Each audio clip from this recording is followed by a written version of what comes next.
He was born a slave in Tennessee. He had walked away from a master who beat him, been caught, sold south, and walked away again. He had run in the dark, through swamps, by the stars, to Canada. And when the war ended, he came back. Not because the South had changed, because he believed his people could leave it. What do you do when the country that freed you tries to put you back?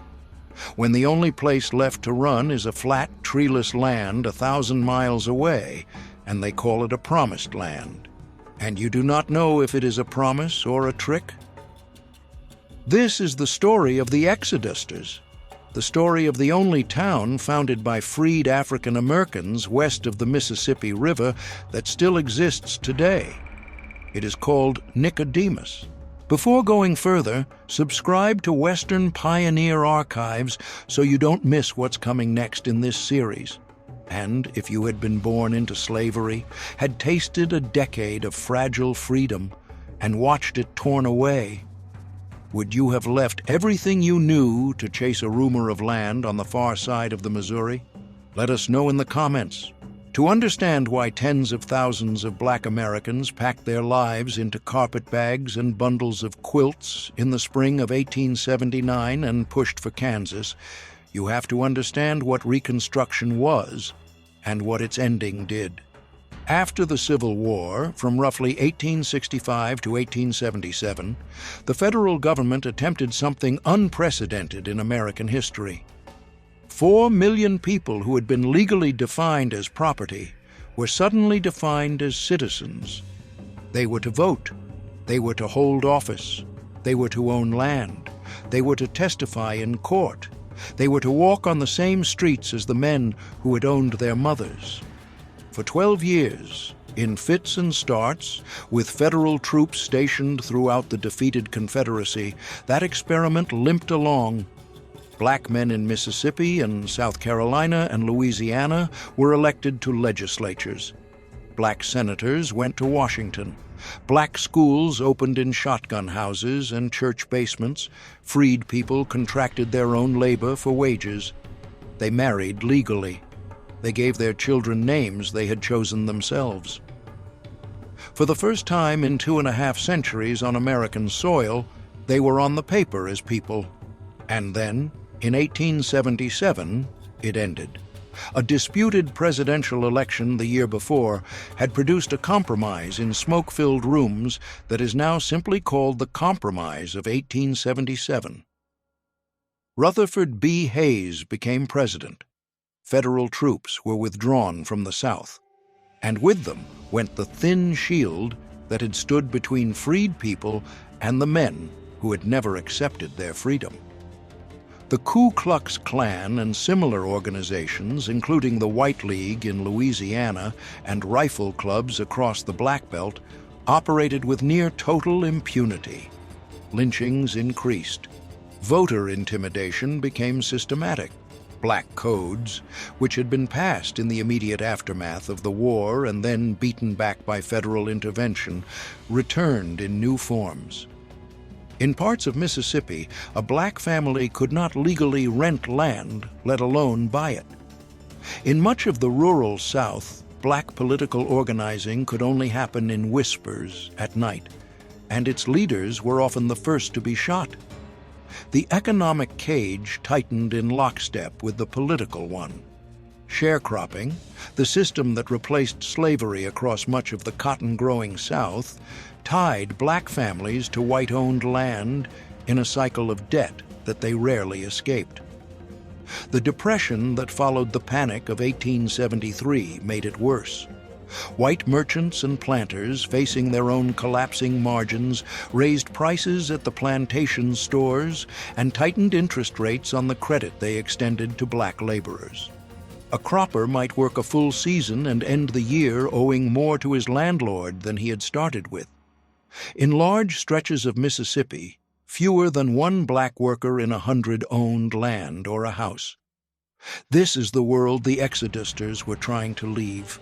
Not a hardship, not an inconvenience, a deliberate, coordinated, and often violent project to return black Southerners to a condition as close to slavery as the law could be made to allow. A United States Senator from Louisiana, hearing testimony from black witnesses in 1880, would record their accounts of men dragged from their homes at night, of women whipped, of schools burned, of pay withheld, of ballots intercepted, of bodies hanging in trees along public roads as warnings. Historian Nell Irvin Painter, who wrote the definitive modern study of the movement, concluded that the Exodusters could accurately be described as refugees. They were not seeking adventure, they were not chasing gold, they were running. But where do you run when the country that holds you is the same country that freed you? Liberia had been floated as a destination by colonization societies, but it was unreachable for ordinary laborers. The ocean passage alone cost more than most black families saw in a year. Mexico was far and foreign. The industrial North had its own cruelties, and by 1879 was not hiring black labor in meaningful numbers. That left the West. And the state that came to represent it, above all others, was Kansas. Kansas had a particular resonance for black Americans. It had been the battleground where the slavery question had first turned bloody in the 1850s, when abolitionist settlers and pro-slavery Missourians had fought the guerrilla war that gave the territory the nickname Bleeding Kansas. John Brown had lived there, had raided there, had gone from there to Harper's Ferry to make his doomed strike against slavery itself. The state had entered the Union as a free state in 1861. Its name, in black churches across the South, had taken on a sacred quality.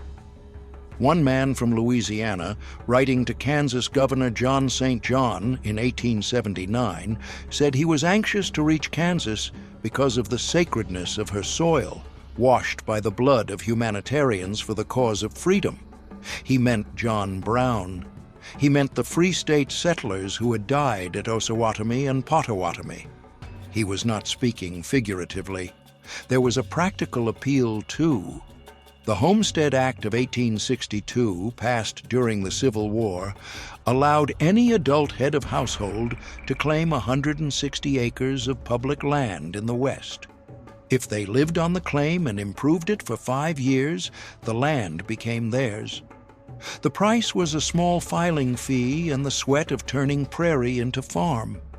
For black Americans, who had been systematically denied the chance to own property in the South, the Homestead Act represented something staggering: the federal government offering them land.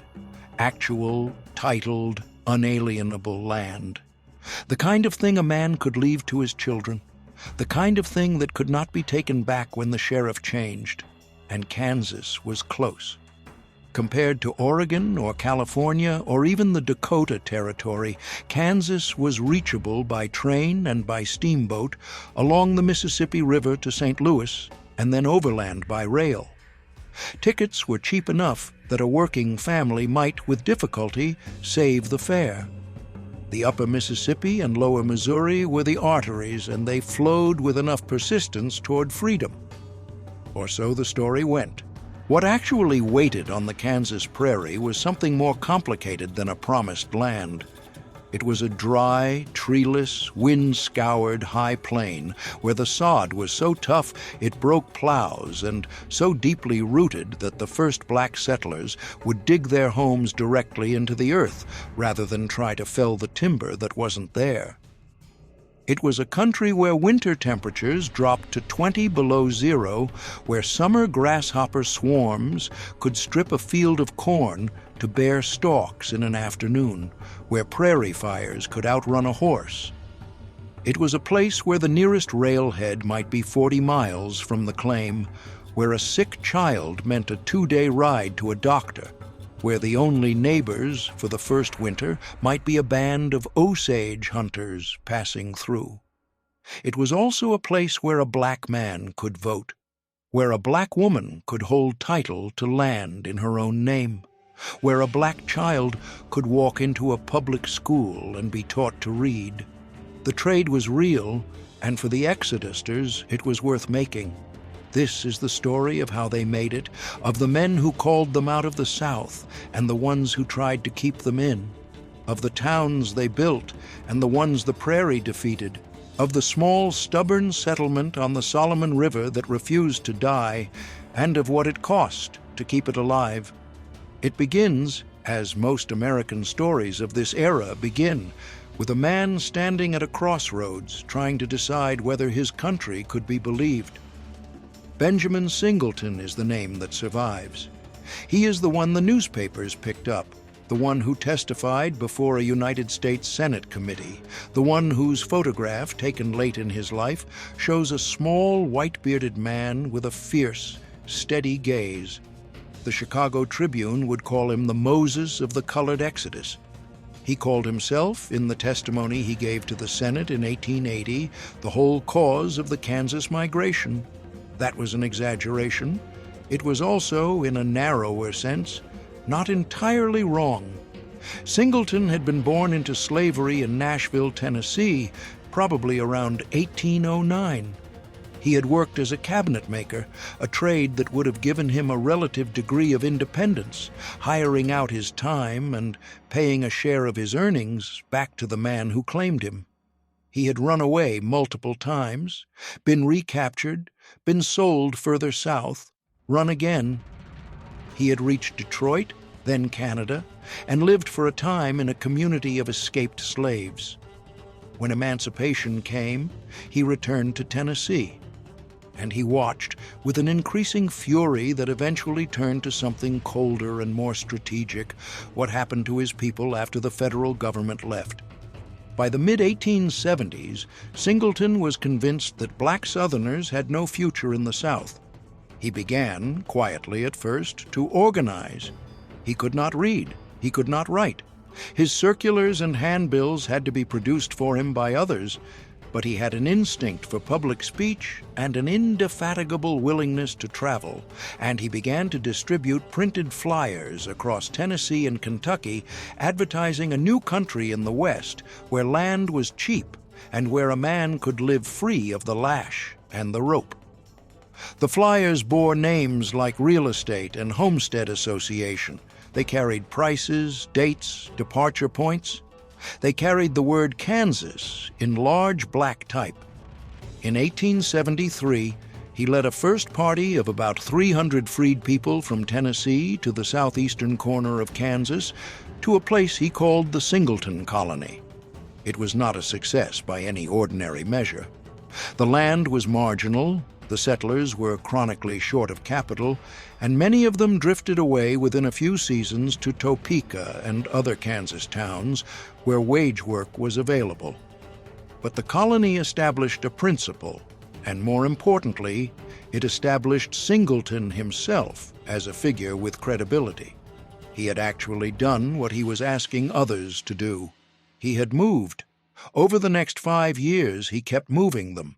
By his own count, given under oath to the Senate, he was personally responsible for bringing somewhere between 7,000 and 82,000 black Southerners to Kansas. The first number is probably closer to the truth.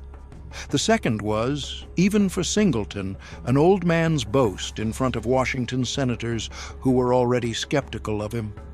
But the scale mattered less than the fact of it.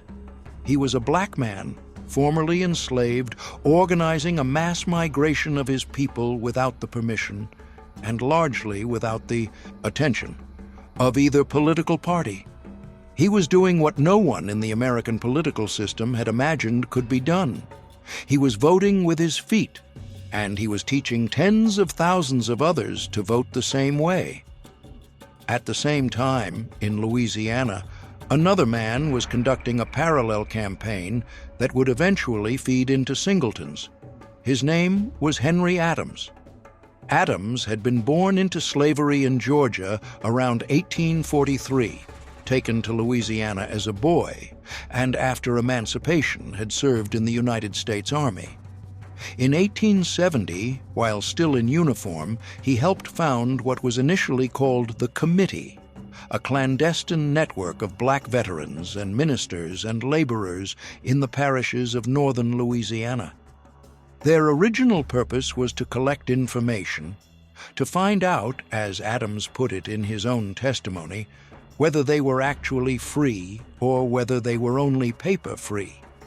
The committee, which later reorganized as the Colonization Council, did this systematically. They sent members throughout Louisiana, into Mississippi, Alabama, Arkansas, Texas, Georgia, and the Carolinas to interview black laborers and report back. Over several years, the network accumulated something close to a statistical portrait of post-Reconstruction black life in the South, and it was not a portrait of freedom. They recorded accounts of contract fraud, of wages withheld, of families broken up for debt, of men killed for trying to vote. They recorded the names of the dead. They kept lists. By 1877, with Reconstruction dissolving and the White League ascendant in Louisiana, the council had shifted from intelligence gathering to emigration. They held a convention in New Orleans at which delegates from 6 states discussed where, collectively, black Southerners might go. Liberia came up and was dismissed as impractical. Various Latin American schemes were floated. The West came up repeatedly.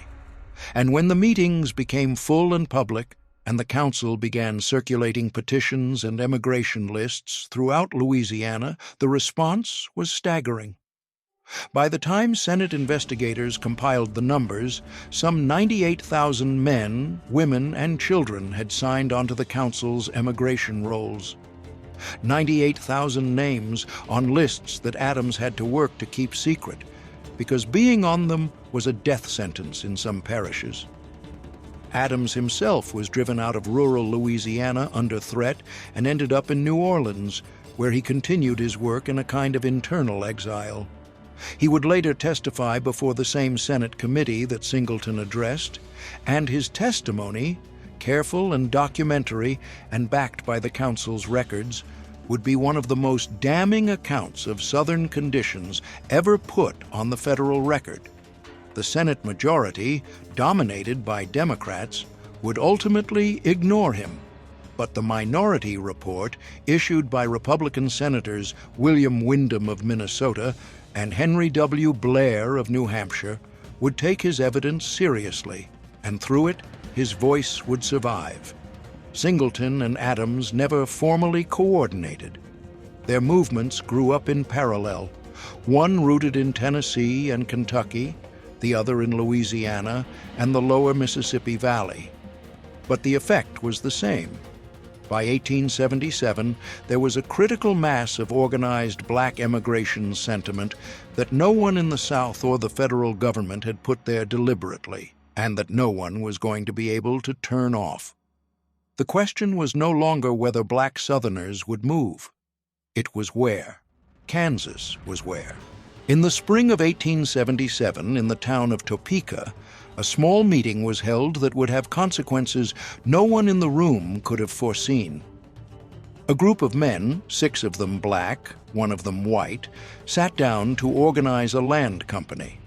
The white man was W.R. Hill, a land developer who, according to Legends of America, had come out of Indiana. He was a speculator, a familiar type on the western frontier, a man who made his living by claiming or buying public land cheap and reselling it, often by the lot, to settlers. What distinguished Hill was that he had decided to focus his sales efforts on black Southerners. Whether this was from conviction, from opportunism, or from some mixture of the two is difficult to establish now. Probably it was both. Hill was making money. He was also, by the end of his life, defending his black colonists in court. The black founders were more significant. The Reverend W.H. Smith became the president of what they called the Nicodemus Town Company. The name of the company and of the town it was founding came from one of two traditions, and the historical record preserves both without firmly choosing between them. One tradition held that Nicodemus was named for the biblical figure in the Gospel of John who came to Jesus at night, a figure who by the late 19th century had become, in Black American religious culture, a powerful image of rebirth and secret faith. The Reverend Martin Luther King, Jr., nearly a century later, would invoke the same Nicodemus as a metaphor for a nation that needed to be born again. The other tradition held that the town was named for the Nicodemus of a popular 1864 abolitionist song, Wake Nicodemus, written by Henry Clay Work, a song that imagined a legendary African slave who had bought his own freedom and prophesied a great jubilee. The two traditions are not really in conflict. The song itself drew on the biblical figure. Either way, the name meant the same thing. It meant waking. It meant a morning that had been a long time coming. The town site Hill selected was on the north bank of the Solomon River in what would shortly become Graham County, Kansas. It was roughly 300 miles west of the Missouri border on high plains country at about 2,000 feet of elevation. It was not, by any honest appraisal, prime farmland. The best soil in Kansas had already been taken by the squatters who had come before the surveyors, by the railroads that had been granted huge land tracts along their rights-of-way, and by speculators faster and better capitalized than Hill. What Hill was offering the black founders of Nicodemus was what was left. It was upland, dry, treeless, and tough. But it was there, and it was cheap, and it had not been claimed. The Nicodemus Town Company was formally organized on April 18, 1877. The plan, as the founders conceived it, was ambitious. They would claim a town site, in the end 160 acres carved out of a 19,200-acre township, and lay it out with residential and commercial lots. They would sell those lots to black settlers, who would also file individual homestead claims on quarter sections of the surrounding prairie. Residential lots were priced at $5. Commercial lots, meant for stores and hotels and livery stables, went for $75. There were additional fees for services, for help filing claims, for transportation from the nearest railhead, for initial supplies. It was, for the time, a standard speculative town founding package. The distinction was that it was being offered to people who, in most of the American South, could not legally buy land at all. Hill and Smith began promoting immediately. They produced circulars, broadsides and handbills that were distributed throughout Kentucky, and then, as the campaign grew, into Tennessee and Mississippi. The circulars described Nicodemus in language that was, to put it gently, aspirational. They spoke of a promised land, of abundant wild game, of rich soil, of a new life in the great Solomon Valley. They invited the, quote, colored people of the United States to come and settle. The Reverend Simon P. Roundtree, who would become one of the first actual settlers, traveled across Kentucky distributing the circulars. Benjamin Singleton, working from Tennessee, began distributing them too. By the time the first wave of settlers was ready to leave Kentucky in the summer of 1877, the Nicodemus name had been planted in Black Baptist and Methodist congregations across 3 states. The first settler to actually reach the ground arrived on June 18, 1877. His name was the Reverend Simon P. Roundtree. He was a preacher out of Kentucky, and he came alone on a scouting expedition to confirm that the land described in the circulars was real. What he found, when he walked up to the bluff on the north bank of the Solomon, was a stretch of empty prairie. There were no houses. There were no trees to speak of. There was no town. There was a surveyor's stake, a few claim markers, and the wind. He stayed anyway. In July, he was joined by Zach T. Fletcher and his wife, Jenny Smith Fletcher, who was a daughter of the Reverend W. H. Smith. Fletcher was named secretary of the town company. He and Jenny and Roundtree and Smith, who came out shortly after, began the real work. They dug homes into the side of the bluff, holes scooped out of the earth, roofed with brush and sod, the original dugouts of every frontier settlement that had no lumber. They planted what seeds they had. They drove their own claim markers. They waited. In late summer of 1877, the first large party of settlers left Kentucky. 308 railroad tickets had been purchased to bring them as far as Ellis, Kansas, which was the closest point the Kansas Pacific Railroad reached to Nicodemus. Ellis was still 35 miles from the town site.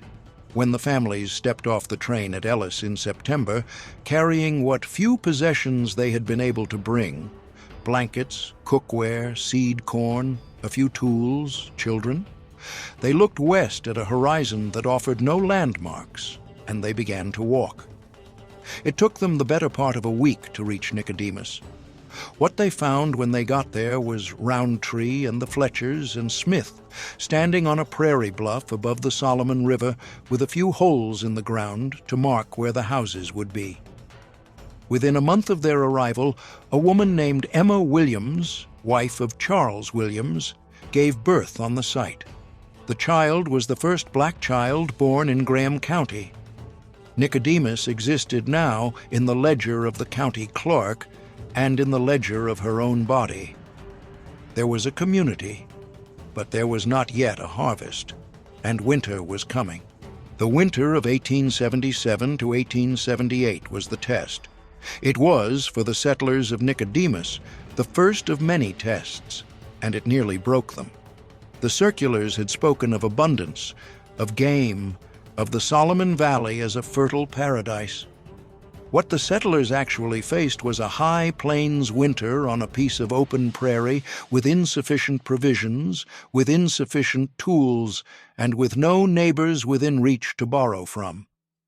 The dugouts they had scraped into the bluff were warmer than no shelter, but they were damp, smoky, and low-ceilinged, and most of them were barely large enough for a family of 4 to lie down in end-to-end. Fires were built from what the prairie would give: dried buffalo chips, the chunks of dung left by the vanished herds that had grazed the Solomon country before the white hunters came, supplemented by scraps of brush and driftwood dragged from the riverbank. Flour and meal were rationed. There were stretches of days, by later accounts, when some families ate only what they could forage.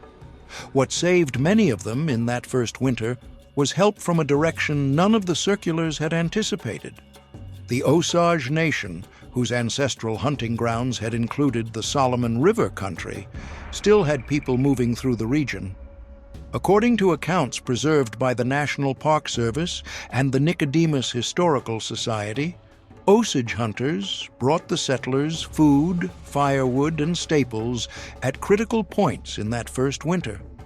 It is an episode that tends to be left out of the mythic retelling of the American frontier, which prefers confrontation to cooperation. But on the high plains in the winter of 1877, a group of native hunters whose own lands had been seized by the federal government extended what help they could to a group of formerly enslaved African Americans who had come to farm a country they too had been forced to leave. Neither side had much. Both sides gave what they had. Other settlers earned cash where they could find it. Some of the men walked back to Ellis and hired on with the Kansas Pacific Railroad for whatever seasonal labor the railroad had: section work, track repair, the grinding, underpaid day labor that had built the transcontinental lines. Others picked up the bones of the buffalo that had been slaughtered across the plains during the commercial hunts of the previous decade. The bones, bleached and scattered across miles of prairie, could be collected, hauled in wagons to rail points, and sold to fertilizer and bone china factories in the East for a few dollars a ton. It was bitter, back-breaking work, done in the worst cold, with the reminder always present that the animals whose bones they were gathering had been hunted out to starve the plains nations into the reservations.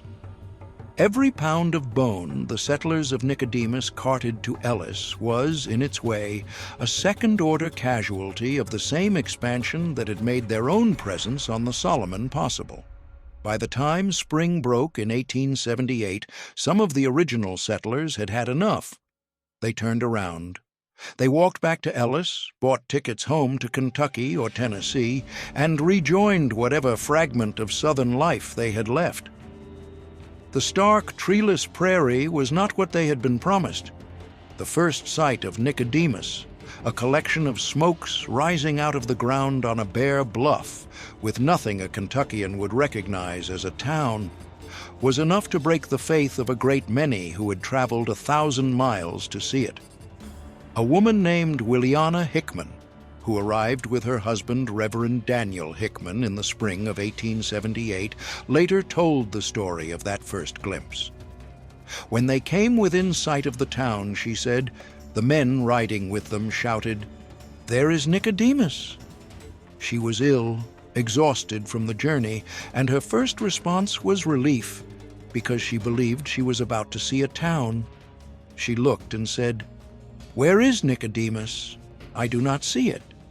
And her husband pointed to the smoke rising from the dugouts on the bluff and said, "That is Nicodemus." She began to cry. She stayed. She and her husband would help organize the Mount Olive Baptist Church, which would meet in a dugout with a sod roof 4 miles west of Nicodemus for the first 2 years of its existence. By 1880, they had built a one-room stone sanctuary on the same site. That sanctuary, or the land it stood on, is still there. The church is still there. What she cried over when she first saw the place, she and her husband spent the next 50 years making real. The second wave arrived in 1878 and 1879, and the composition of it changed everything. The families who came in that second wave, mostly from Kentucky and Mississippi, were different from the first. They had not been sent in haste. They had sold what they could in the South, converted property into cash, and arrived in Kansas with the minimum equipment a homesteading family actually needed. They brought teams of horses. They brought wagons. They brought real plows, not the hand tools the first settlers had tried to break sod with, but heavy moldboard plows drawn by draft horses capable of cutting through the root-matted prairie in straight furrows. They brought seed grain, not just the handfuls of corn carried in a coat pocket. They brought money, and they brought, in a number of cases, extended families of adult men and women who could split the work of building a farm between them. It was, in effect, a second founding. Where the first settlers had clung to dugouts on the bluff, the new arrivals began to push out onto the quarter-section homestead claims surrounding the town. Sod houses, cut-sod walls, stacked like brick, with small windows and earth-covered roofs, began to go up across the township. A sod house was not a comfortable structure. It was dark, cramped, and it leaked in the spring thaw. But it could be built from nothing but the prairie itself, and it would stand for 5 years, which was long enough to prove up a homestead claim under the Federal Homestead Act. That was the arithmetic the new settlers were doing. 5 years of residence, 5 years of cultivation, and the land was theirs. Signed, titled, recorded. John Wayne Niles, an early settler who had arrived in that second wave, replaced the Reverend Smith as president of the Nicodemus Town Company in 1878. Niles was a man of particular conviction.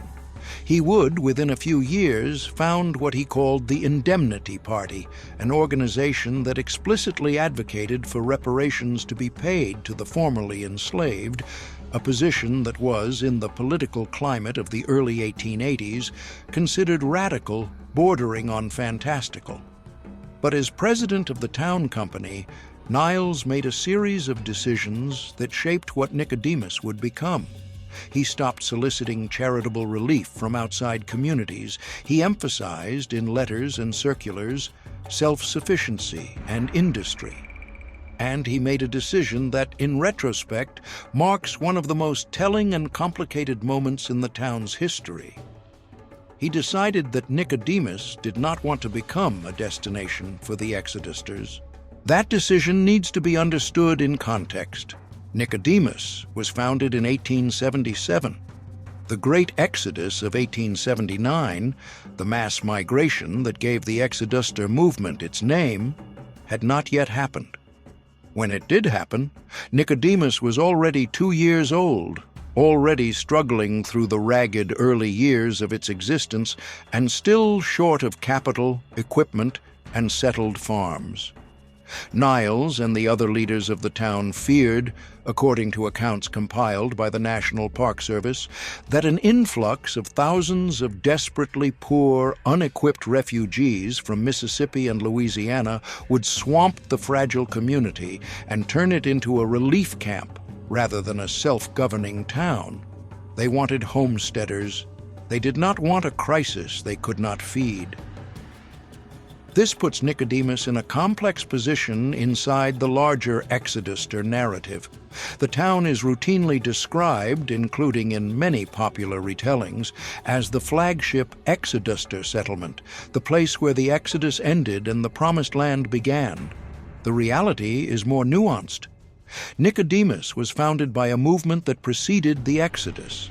The earlier, more organized, capital-equipped migration of Kentucky black farmers in 1877 and 1878.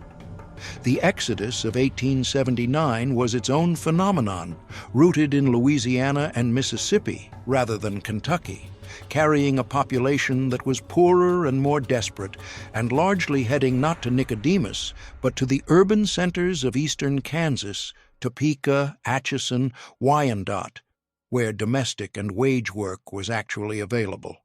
Nicodemus received some Exodusters, but it was not primarily their destination, and its own leadership worked with some urgency to keep that from changing. It is important, though, not to let that complexity collapse the two stories. Nicodemus and the 1879 Exodus were part of the same broader current.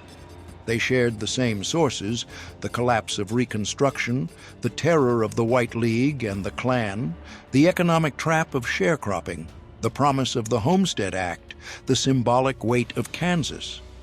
The founders of Nicodemus and the refugees of the 1879 Exodus were, in the largest sense, part of the same people, fleeing the same conditions, reaching for the same kind of future. What differed was timing, preparation, and the path each group followed onto the Kansas prairie. Understanding both is the only way to understand either. The 1879 Exodus began in late winter. The precipitating event was a series of political conventions and mass meetings held across Louisiana and Mississippi during the fall and winter of 1878. Meetings organized in part by Henry Adams and his Colonization Council, and in part by a wide network of black churches and fraternal organizations that had been quietly preparing for a large-scale move for years. The 1878 election campaigns in Louisiana had been particularly brutal. The White League had used systematic violence and electoral fraud to drive black voters from the polls. Reports of lynchings, of the killings of black political organizers, of entire parishes returned to effective white rule by bullet and rope, had spread through the black press and through black churches across the Mississippi Valley. By March of 1879, black families in dozens of counties across Louisiana, Mississippi, and later Texas began to move. They sold what they could. They packed what they could carry. They walked or rode to the nearest river landing, to the nearest rail point, and they pushed north.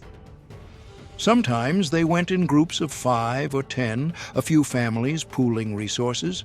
Sometimes they went in groups of 50, a whole church congregation moving together. Sometimes they went alone. The primary route was the Mississippi River by steamboat toward St. Louis. From St. Louis, the intention was to cross Missouri by rail or by wagon to Kansas City or Atchison or Topeka. The numbers rose fast.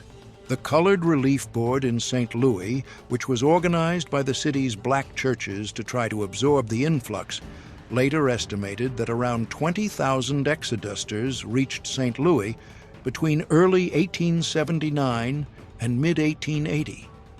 The St. Louis Globe-Democrat reported more than 6,000 arrivals in just the 2 months of March and April 1879. These were not people moving on a planned schedule. They were people moving under duress, often without the full fare, often without knowing what they would find when they arrived. What they found in St. Louis was a choke point: the Mississippi River steamboat. Captains, by and large, had been willing to take the Exodusters' fares on the trip up from Louisiana. The Missouri River, however, was different. Crossing into Kansas required boarding a Missouri River boat headed west, and many Missouri River captains refused outright to carry the refugees.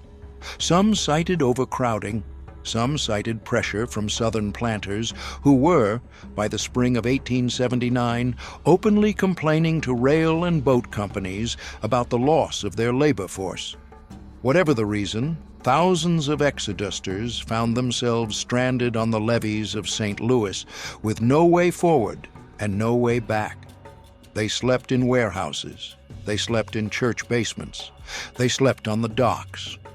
A photograph of the period shows several hundred black men, women, and children camped along a St. Louis wharf, their possessions stacked around them in bundles and crates, waiting for passage that no one was willing to sell them.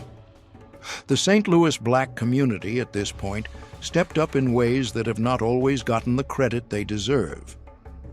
The Colored Relief Board, along with a second organization called the Kansas Freedmen's Aid Society, began coordinating shelter, food, and onward transportation for the stranded migrants. Black churches in St. Louis opened their doors. Funds came in from Quakers in the North, from abolitionist societies in New England, and from England itself, where memory of the American anti-slavery campaign was still strong. The Kansas Freedmen's Aid Society ultimately raised around $70,000, a substantial sum in 1879 dollars, with roughly 13,000 of that coming from English donors. The St. Louis city government, by contrast, largely discouraged the Exodusters. The burden of feeding and housing them fell almost entirely on the black community and on private relief. In Kansas itself, the response was divided. Governor John St. John, a Republican and a committed former abolitionist, spoke publicly in support of the migrants and met with Exoduster delegations. He gave a welcoming speech at Nicodemus in 1880. But even St. John, under pressure from conservative Republicans and from railroad interests who were worried that an overwhelming black migration would scare off white settlement, began by the middle of 1879 to tone down his public encouragement. He said carefully that conditions in Kansas were not as favorable as the migrants had been led to believe. Topeka Mayor Michael Case refused to spend any municipal funds to support the stranded Exodusters and argued publicly that any money spent on them would be better used to send them home to the South.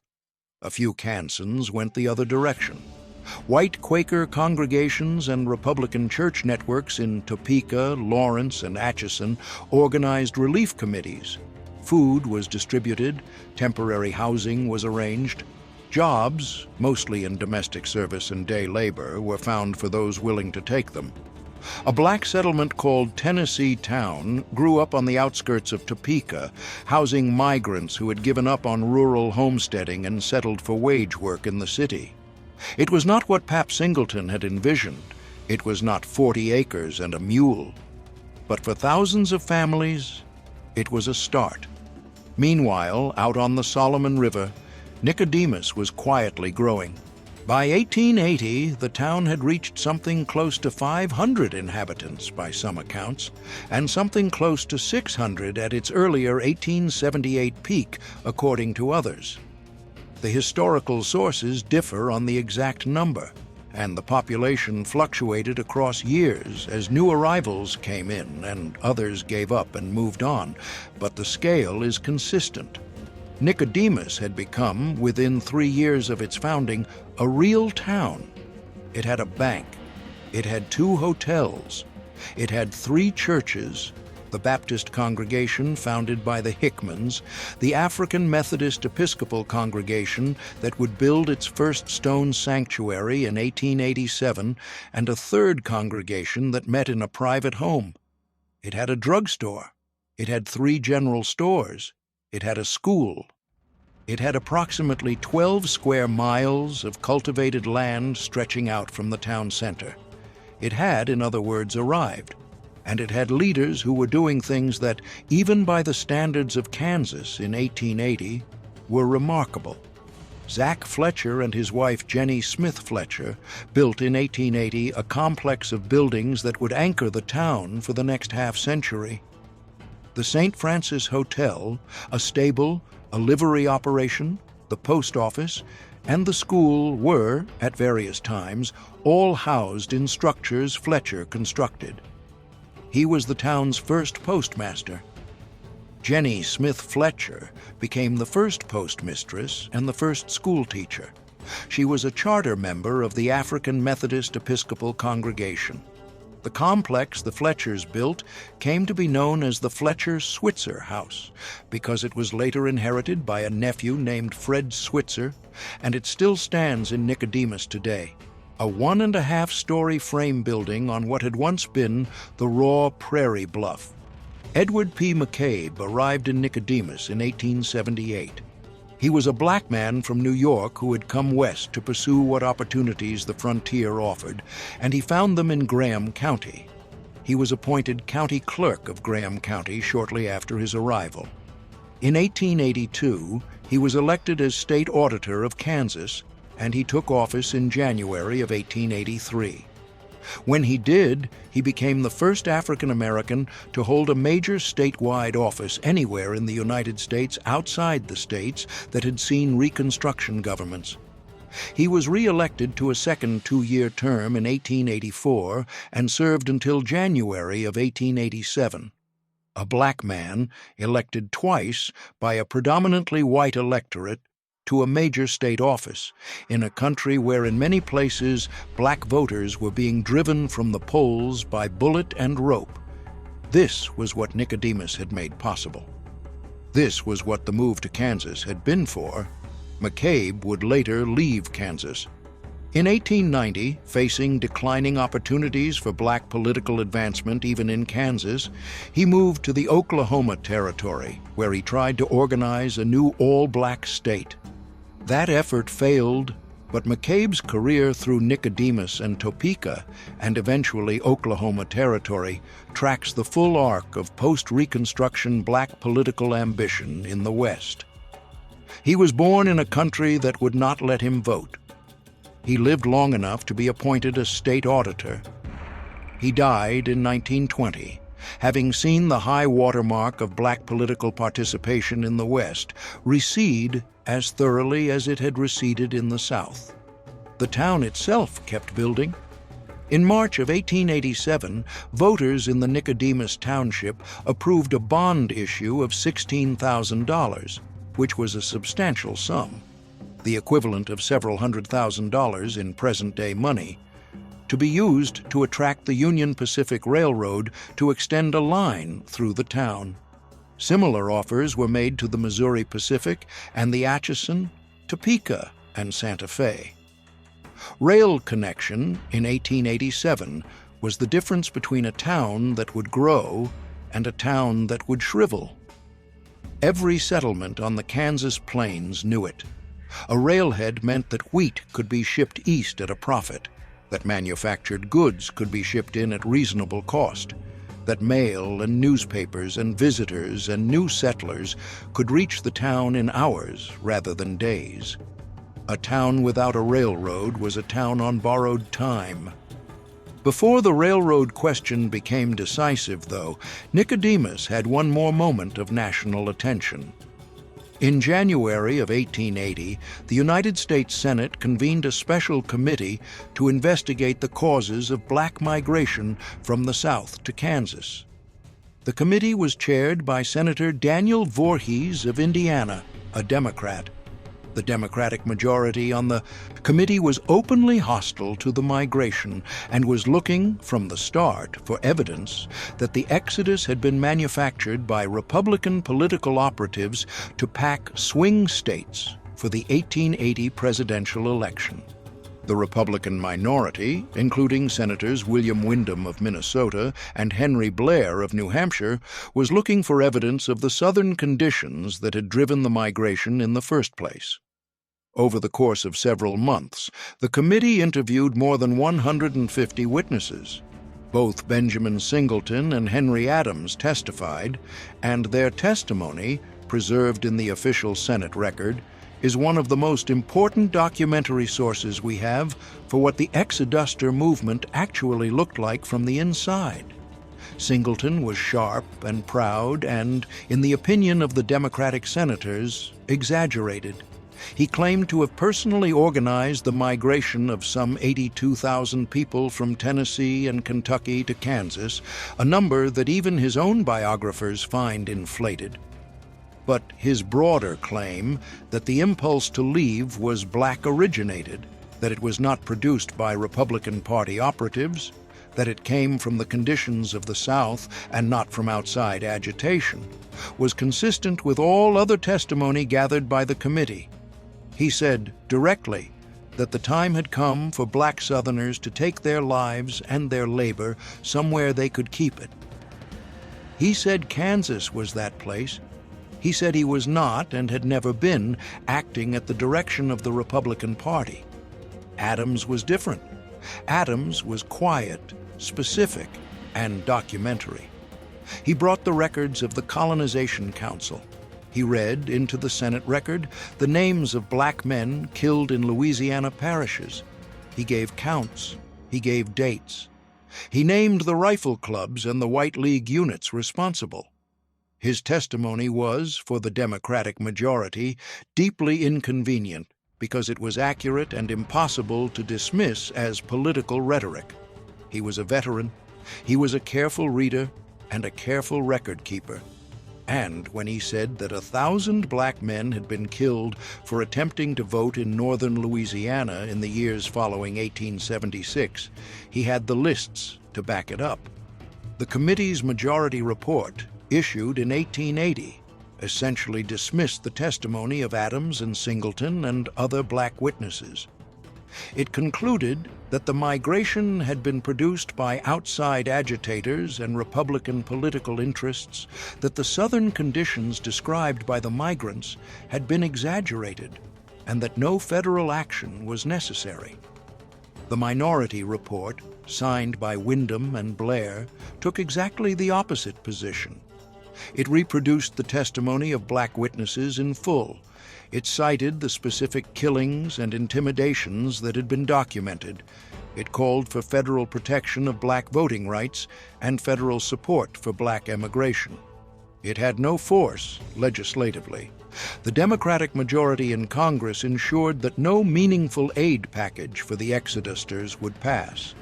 Even Frederick Douglass, the most famous black voice in American politics, was skeptical of the Exodus, though on different grounds than the Southern Democrats. Douglass did not dispute that conditions in the South were intolerable. He did not dispute the right of black Southerners to leave. But he argued that the migration was ill-timed and poorly organized, and that a mass departure of black labor would weaken black political power in the very states where it most needed to be built. He wanted black Southerners to stay and fight. The Exodusters, by voting with their feet, were making a different calculation. They were saying that the fight had been lost, and that staying meant dying, and that the only move left was out. Back in Kansas, Senator John J. Ingalls and Ohio Representative James A. Garfield had introduced appropriation bills to provide federal relief for the Exodusters. Both bills died in committee. No federal aid reached the migrants.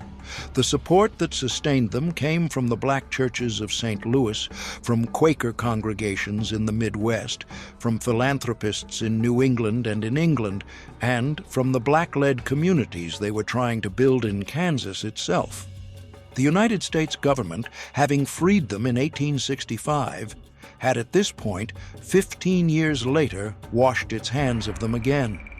They were left to their own resources, and their own resources, remarkably, did not quite fail. Through the early 1880s, Nicodemus continued to grow. The town undertook another campaign of promotion beginning around 1886, aimed at attracting both black and white residents this time, a diversification of its pitch that was partly defensive and partly pragmatic. Two newspapers operated in the town, the Western Cyclone and the Nicodemus Enterprise. Both published advertisements, social news, and editorials promoting the town. The Western Cyclone, in its April 21, 1887 edition, ran a detailed history of the town's founding, and that article is one of the few contemporary documents describing the April 1877 organizational meeting of the Nicodemus Town Company. By 1887, the town supported a literary society, a baseball team, a brass band, an ice cream parlor, a resident lawyer, a benefit society, and a growing calendar of civic events. The annual celebration of the emancipation of slavery in the British West Indies, held in early August, had become the town's signature gathering. People came in from homesteads 30 miles away. There were speeches, dances, horse races, and baseball games. The celebration, renamed Homecoming in the 20th century, continues to this day, held every year on the last weekend of July, when descendants of the original founding families return to walk the streets their great-grandparents laid out. What Nicodemus had become by 1887 was a complete community. It had its own institutions, its own leaders, its own newspapers, its own schools, its own churches. It was the kind of self-governing black town that, even a decade earlier, would have been unimaginable on American soil. Within the boundaries of that small township, a black man could file a lawsuit in a county court presided over by black justices of the peace. A black woman could hold title to land in her own name. Black children could grow up believing that their race was not a ceiling. Whatever the town would later become, in that short window between 1877 and 1888, it was something the country had never seen before. And then the railroad came. Or rather, it didn't. The $16,000 bond issue that the township had approved in March of 1887 was, in the context of the time and the place, a formidable offer. Rail lines across the Great Plains routinely accepted such bond subsidies from the towns they passed through. The money, raised by local taxation, would be handed to the railroad company as an inducement to extend a line and establish a station in the town.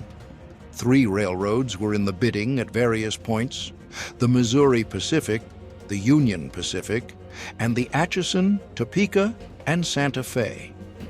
The Union Pacific, in 1887, announced plans to extend a line from Stockton west toward Nicodemus.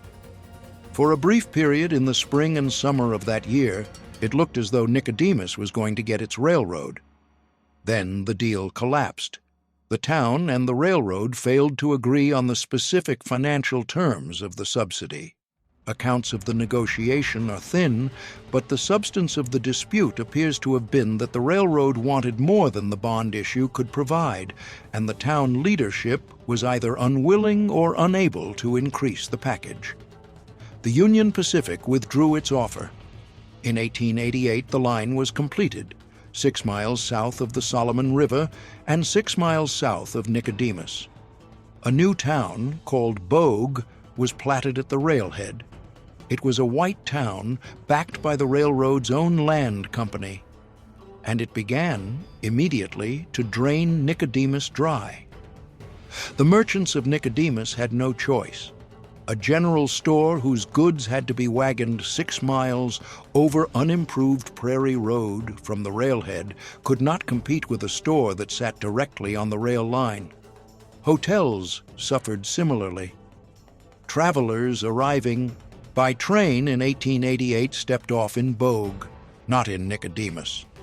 Within 2 or 3 years, most of the commercial establishments in Nicodemus had packed up and relocated to Bogue. The livery stables followed. The freight business followed. What had been, in 1887, a confident and growing community became in 1889 what later historians would call a stranded island village. The same country around it, the same farms, the same families. But the economic lifelines had all been rerouted. The railroad had gone around. This is the turning point. Everything that happened to Nicodemus after 1888 flows, in one way or another, from the Union Pacific's decision to lay its tracks 6 miles south instead of through town. It was not, it should be said, an obviously racist decision. Many small Kansas towns lost out to similar rail siding choices in the same decade. The Union Pacific was driven by engineering, grade, and financial logic, not by racial animus. But the consequences for Nicodemus were shaped by race nonetheless, because Bogue, sitting on the rail line, quickly became the white town of the township, and Nicodemus, sitting 6 miles off the rail, became the black town. What had been a black community in a mixed county became, over the following decades, a black community in a mixed county that had been economically marginalized by accident of geography and reinforced by racial choice. When a traveler passed through the township after 1890, the question of whether to stop in Nicodemus or Bogue was, increasingly, a question of whose customers they wanted to be. Before the railroad decision, Nicodemus had faced another threat to its existence, and this one was legal rather than commercial. In the mid-1880s, a local land speculator named Henry Miller had discovered an error in the filing record for the original Nicodemus town site. The town, having been organized in 1877, had apparently not completed the full legal process for transferring ownership of its 160-acre plat to the town company. The mistake was technical and clerical in nature, but Miller, seeing an opportunity, filed suit to claim the land. If his suit had succeeded, every resident of Nicodemus would have held their lots at Miller's sufferance. They would have become, effectively, his tenants. The town fought. The town company, now led by its long-serving officers and supported by the small cash reserves of the community, hired legal counsel and mounted a defense. The case dragged on for months. For much of 1885 and 1886, every family in Nicodemus lived with the possibility that they could lose the title to their own homes. The suit was ultimately dropped.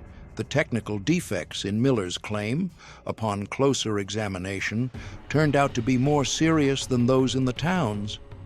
And on June 6, 1886, the Nicodemus Town Company received its formal title to the town site. The residents kept their lots. But the experience left a mark. It had demonstrated, in the most direct possible terms, how fragile the community's legal footing was, and how quickly a single speculator could threaten what a generation had built. In the aftermath of the Miller suit, and in the years leading up to the railroad decision, the town's leaders had done what they could to stabilize the community. They had promoted aggressively. They had invited white settlers as well as black ones, hoping to broaden the town's economic base and reduce its dependence on any one demographic. They had built institutions, the churches, the schools, the newspapers, the fraternal societies, that were meant to outlast any individual setback. They had passed the railroad bond issue. They had, by every measure available to a small Great Plains town of the late 1880s, played the hand they were dealt as well as anyone could have. And they had still lost the railroad. That loss did not kill Nicodemus immediately. The town had too much momentum, too much invested infrastructure, too many committed families for that. What the loss did was set a direction. From 1888 forward, the arrow of Nicodemus would point downward, slowly, for a long time, sometimes imperceptibly, but downward. The black town that had made itself into a national symbol in the 1880s would spend the next half-century watching its population drift away, its businesses close, its young people leave. It would not die, it would not give up, but it would shrink year by year into something quieter and smaller than the town its founders had tried to build. In the larger story of the Exodus, this pattern was repeating everywhere. Of the more than half-dozen black settlements that sprang up in Kansas in the wake of the 1870s migrations, including communities like Wyandotte County's Quindaro, Nicodemus, Dunlap Colony in Morris County, and Singleton's own Tennessee town settlement outside Topeka, most would not survive as functioning black communities into the 20th century. Dunlap Colony, organized by Benjamin Singleton himself in 1879, struggled along with uneven support from outside relief agencies and eventually dissolved. Singleton Colony in southeastern Kansas gradually absorbed into surrounding white settlements. Quindaro, an older abolitionist town on the Missouri River, declined with the decline of river traffic. The Exodusters, who had gone to Topeka and Atchison and Wyandotte, mostly stayed in those cities, becoming the founding population of the black neighborhoods that exist there to this day, but not maintaining the distinct self-governing rural community that had been the vision of leaders like Singleton and Adams. Only Nicodemus survived. Only Nicodemus kept its streets, its churches, its name, and, crucially, its people. It did so under economic conditions that were actively trying to finish it. Every decade brought new pressures.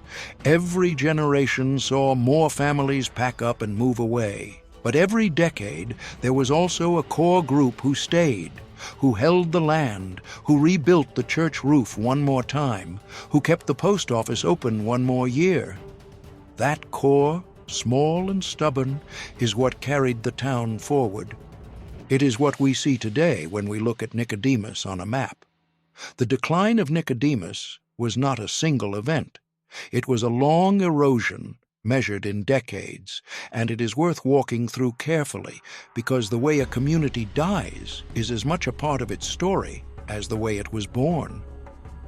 By 1884, fewer than 50 people remained in the town itself, though hundreds of black farmers still held homestead claims on the surrounding township land. The town proper had shrunk as the early speculative optimism drained out of it, but the underlying agricultural community held.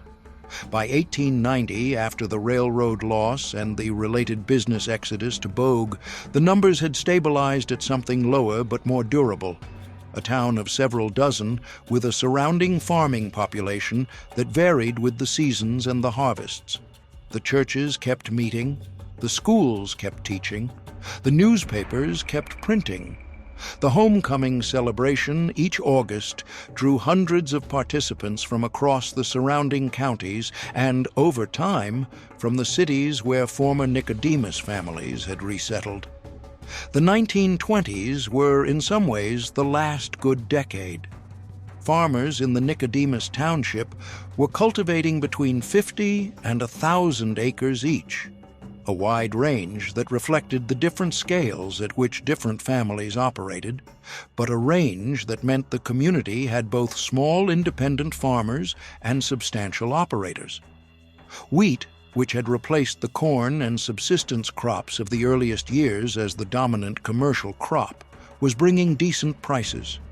The homecoming celebration in the 1920s routinely drew thousands, with horse races, boxing matches, parades, and baseball games stretching over 3 days. For a community that had been declared dead more than once, Nicodemus in the mid-1920s was improbably alive.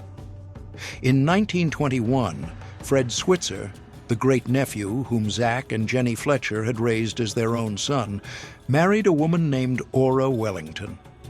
They moved into the old St. Francis Hotel, the building the Fletchers had erected in 1880, the anchor of the town's original commercial district, and made it their home.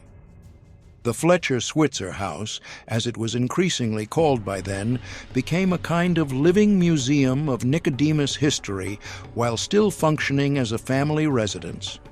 It is the same building that today stands as a central piece of the Nicodemus National Historic Site. In 1923, William Harry Bates married Bernice Alexander in Salina, Kansas. They settled in Graham County and would remain there for their entire married life, 51 years before their anniversary celebration in 1973, and longer after. The extended Bates family, which included, among many others, Perry and America Bates, who had homesteaded outside town in the earliest years, and their son James, who was the great-grandfather of Angela Bates, was in many ways the demographic backbone of the community. The Bates name runs through the town's history from 1877 into the present. Every year at homecoming, descendants of that family returned to the streets their forebears laid out. And then came the crash. The Great Depression hit Nicodemus the way it hit every rural community on the Great Plains. Farm prices collapsed. The wheat that had been the cash crop for 3 decades became, in some years, literally unprofitable to harvest. The labor and fuel and transport costs exceeded the price per bushel. Loans came due. Mortgages went into default. Many families in the Nicodemus Township lost their land outright in the early 1930s. Those who did not lose it often became tenant farmers on land they had once owned, working for the banks or distant landholders who had acquired title in foreclosure. The independence that homesteading had promised 50 years before, the independence that had been the entire point of the move from the South, was stripped back to something that looked, uncomfortably, more like what the founders had fled. The Depression was bad. What followed was worse. In 1932, 1933, and 1934, successive years of severe drought hit northwestern Kansas. The topsoil, which had been broken and planted for 40 years, had lost the root system of native prairie grass that held it in place during dry spells. When the rains did not come and the wheat did not grow, the wind began to move the soil. By late 1934 and early 1935, the Dust Bowl proper had arrived, a series of massive dust storms that rolled across the Kansas, Oklahoma, and Texas plains, darkening the sky for days at a time, burying fences and farm equipment, choking livestock, and driving entire communities from their homes. Nicodemus was not at the epicenter of the Dust Bowl, which hit hardest in the Oklahoma Panhandle and western Kansas, but it was well within the affected zone. Whole families left. By 1935, the town's population had fallen to 76. By 1950, it had fallen to 16. Through all of that, a core group stayed. They stayed through the bank closures and the dust storms and the depression relief programs that often did not reach them. They stayed through the long post-war decades of rural decline, when young people across the Great Plains left for factory work in Detroit and Kansas City and Los Angeles. And the small towns they grew up in dwindled to a post office and a grain elevator. The post office in Nicodemus closed in 1953. The school closed around 1960. The grocery store that had been a fixture since the 1890s went quiet. The social organizations that had once filled the calendar, the Masons, the American Legion, the Priscilla Art Club, one by one stopped meeting, but the homecoming kept going. Every year, on the last weekend of July, descendants of the founding families came back. They came from Kansas City, from Denver, from Los Angeles, from Chicago, from every city where a Nicodemus child had gone, looking for work in the decades since the Depression. They came for the parade down the single main street. They came for the service at the African Methodist Episcopal Church. They came for the cookout and the reunions and the walks through the cemetery where their great-grandparents were buried. They came to be, for 3 days a year, in the place that their ancestors had crossed a continent to found. In 1938, a community center was built from locally quarried limestone as part of a Works Progress administration project during the Depression. It is the same building that today houses a National Park Service ranger, a set of historical displays, and a small gift shop. It is a substantial, handsome, single-story stone building, and in the context of a town that by 1938 had fallen to fewer than 100 residents, its construction is itself a kind of statement. The community was shrinking, but it was not giving up. It was still organizing. It was still building. In the 1970s, something began to shift. In 1976, as part of the American bicentennial effort to identify and preserve historically significant sites across the country, Nicodemus was designated a National Historic Landmark. It was a limited designation. It did not provide ongoing federal funding, it did not create a park, and it did not fundamentally alter the daily reality of the few dozen people who still lived there. But it was a recognition. For the first time, the federal government that had failed the Exodusters in 1879 officially acknowledged that what they had built on the Solomon River was worth preserving. Through the 1970s and 1980s, donations from former residents began flowing back to the town. Descendants who had prospered in other cities sent money for building repairs. The deteriorating church roofs were patched. The community center was maintained. A 99-foot water tower was built, a stretch of highway was paved, and new low-income housing units were added to support the aging residents who remained. Nicodemus developed a new, quieter identity during these decades, not as a growing community, but as a retirement destination for former residents who wanted to come home, and as an active preservation project for the descendant diaspora scattered across the country. Angela Bates, the great-granddaughter of James Bates and the great-great-granddaughter of Perry and America Bates, became the public face of that preservation effort. She had lived in various places across the United States, but Nicodemus was the only place she called home. She worked for decades to secure federal recognition beyond the 1976 landmark status, and she worked with the Nicodemus Historical Society to document the town's history, collect oral histories from the last generation of residents who had been born in the founding period, and build the educational programming that sustains the town today. That work paid off in 1996. On November 12th of that year, President Bill Clinton signed legislation designating Nicodemus as a National Historic Site. Unlike the 1976 landmark designation, the historic site status brought ongoing federal resources. A National Park Service ranger was assigned to the town.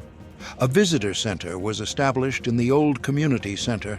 Funds were made available, in amounts that were inadequate but were something, for the preservation of the remaining historic buildings: the First Baptist Church, the African Methodist Episcopal Church, the Fletcher Switzer House, the School District No. 1 building, and the Township Hall became the core of the site's preservation effort.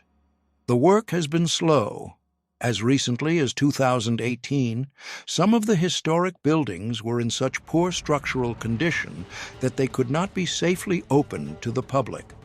The AME Church was successfully renovated and reopened to visitors in 2021. At that point, according to the town's count at the time, Nicodemus was down to 23 residents. By the 2020 United States Census, the population had fallen further, to 14. It is among the smallest settlements in the country to hold National Historic Site status, and it is certainly the smallest that maintains an active annual homecoming tradition, drawing hundreds of descendants. This is the story that survives when you walk the streets of Nicodemus today. 5 historic buildings, a stone community center, a cemetery where the original settlers are buried, a visitor center operated by the National Park Service, and, one weekend a year, hundreds of people filling a town that usually has 14. The broader legacy of the Exodus is harder to summarize because it did not all happen in one place. The 1879 migration, at its peak, sent several thousand black Southerners to Kansas in a single spring. Precise numbers are difficult to establish. Historian Nell Painter, in her definitive 1976 study, estimated that the widely publicized 1879 migration from Louisiana netted about 4,000 permanent settlers, while the quieter, sustained migration from Tennessee and Kentucky across the whole decade of the 1870s brought closer to 9,500. The total black population of Kansas increased by roughly 26,000 during the 1870s. By later counts, the total number of black Southerners who migrated west across all western states during the Exodusters period, Kansas, Oklahoma, Colorado, and a few smaller destinations, may have reached 40,000. Against the total black population of the South in 1880, which was around 6 million, these numbers are small, but they were symbolic out of all proportion to their size. The Exodus terrified Southern planters and delighted Northern abolitionists in exact measure to what it demonstrated: that black Southerners, confronted with the reimposition of white supremacy, would not simply accept it, that they had options, that they could organize mass movement, support each other through the transition, and build new lives on their own terms. This was the message of the Exodus, as much as or more than the specific number of people who made the move. It was a rehearsal, in miniature, for the much larger Great Migration that would follow during and after the First World War, when millions of black Southerners would move to the industrial cities of the North and Midwest. Historians have sometimes criticized the Exoduster movement for its limited concrete achievements. Most of the black towns that were founded did not survive. Most of the homesteading efforts failed to produce the self-sufficient black yeoman communities that leaders like Singleton had envisioned. The political gains that the migrants had hoped to find in Kansas proved, over time, to be less robust than they had initially appeared. Black political power in Kansas would peak in the 1880s and gradually erode through the early 20th century. Even Edward McCabe, the first black state auditor, would eventually leave Kansas in frustration and pursue his dream of a black majority territory in Oklahoma. By the 1920s, many of the goals of the Exodus, land ownership, political participation, freedom from violence, had been dramatically narrowed for black Americans in Kansas and everywhere else. These criticisms have merit, but they miss something too. The Exodus was, first and foremost, a refusal. It was a collective decision by tens of thousands of black Southerners, acting individually and without federal support, that the terms their country was offering them were unacceptable. It was a declaration that freedom was not just a legal status, but a material fact, that being free meant being free to leave, free to hold land, free to build institutions, free to educate your children. The Exodusters acted on that premise with their feet. They moved 1,000 miles to make the premise real, and even where their specific settlements failed, they established a principle that later generations would invoke, elaborate, and extend. The Great Migration of the 20th century would move millions of Black Americans into industrial cities. The civil rights movement of the 1950s and 1960s would move the legal and political structures themselves. But both of those later movements were, in a meaningful sense, continuations of what Singleton and Adams and the founders of Nicodemus had begun in the late 1870s. They had shown that Black Americans would organize, that they would mobilize, that they would take their lives and their labor to places where those lives and that labor could be respected. The scale changed. The principle didn't. What the Exodus did not do, despite the hopes of its leaders, was halt the violence it was fleeing. The decades that followed the migration were, by any honest measure, among the most brutal in American history for African Americans. Between the 1880s and the 1930s, some 3,000 lynchings of Black Americans were documented across the country, the majority in the former Confederacy. The black codes that had first emerged in the late 1860s hardened into the fully developed Jim Crow system by the 1890s. Black voter registration in the former Confederacy, which had reached substantial levels during Reconstruction, was systematically reduced by poll taxes, literacy tests, grandfather clauses, and outright terror until, by the eve of the First World War, it had effectively been erased. The Supreme Court's 1896 decision in Plessy versus Ferguson wrote separate but equal segregation into federal constitutional law. In the face of this, the Exodus was not a victory. It was a beachhead.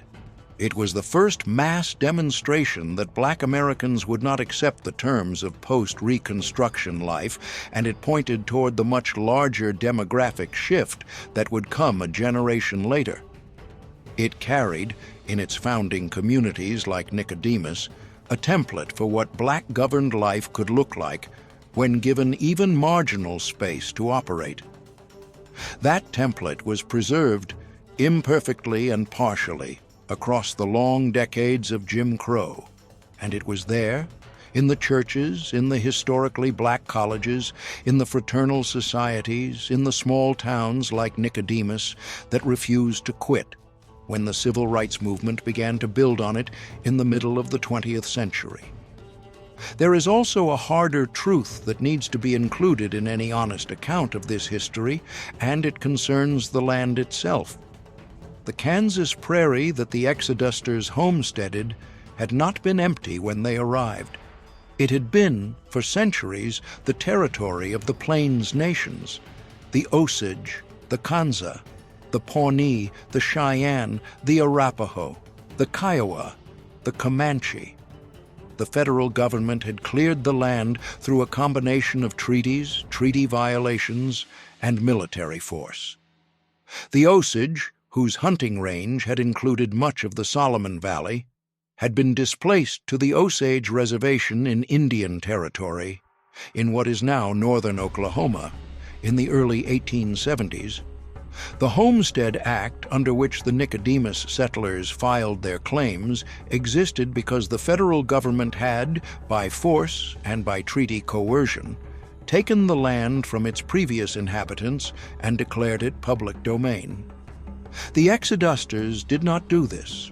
It had already been done by the time they arrived, but their arrival was made possible by it.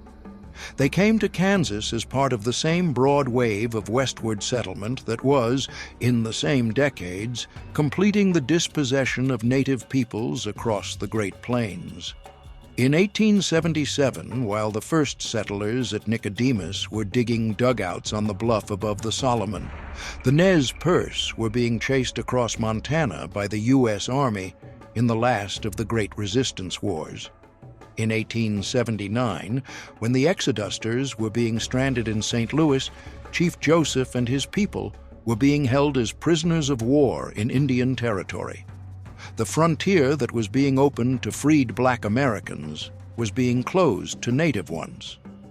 These two movements, one opening, one closing, were happening simultaneously, on the same land, under the same federal government, and the relationship between them is part of the story.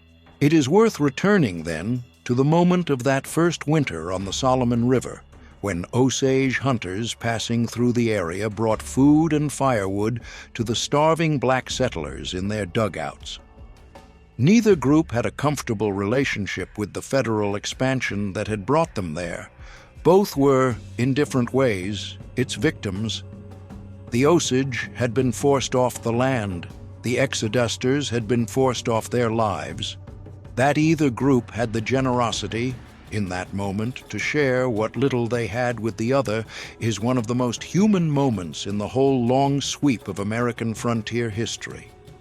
It does not erase the larger injustices on either side, but it is worth remembering, alongside everything else, that on a specific piece of prairie in the winter of 1877, a group of displaced native people and a group of formerly enslaved African Americans looked at each other and recognized, in whatever silent way recognition happens, that they were inhabiting the same disaster together. That recognition did not last, institutionally. There is no long-running political alliance between black and native communities that grew out of the Exoduster period. The pressures of survival on the Great Plains were too relentless for either community to sustain formal solidarity with the other. But the memory of that first winter survived in the oral history of Nicodemus, and it survives now in the interpretive programming at the National Historic Site. It is the kind of inconvenient, complicating, fully human detail that the simpler versions of the frontier story tend to leave out. Nicodemus, to its credit, includes it. What survives today, in addition to the memory and the annual homecoming, is a physical landscape. The town site still occupies the bluff above the Solomon River, where Reverend Simon Roundtree first set his claim marker in June of 1877. The original 160 acres platted by the Nicodemus Town Company are still surveyable on the ground. The streets that the town company laid out in 1877 are the same streets that run through the town today, though most of them are now quiet, with only a few houses occupied year-round. The Fletcher Switzer House, built by Zach and Jenny Fletcher in the 1880s, still stands. The First Baptist Church, constructed in the early 20th century, stands, though as of the writing of various recent reports, it remained too deteriorated for public tours.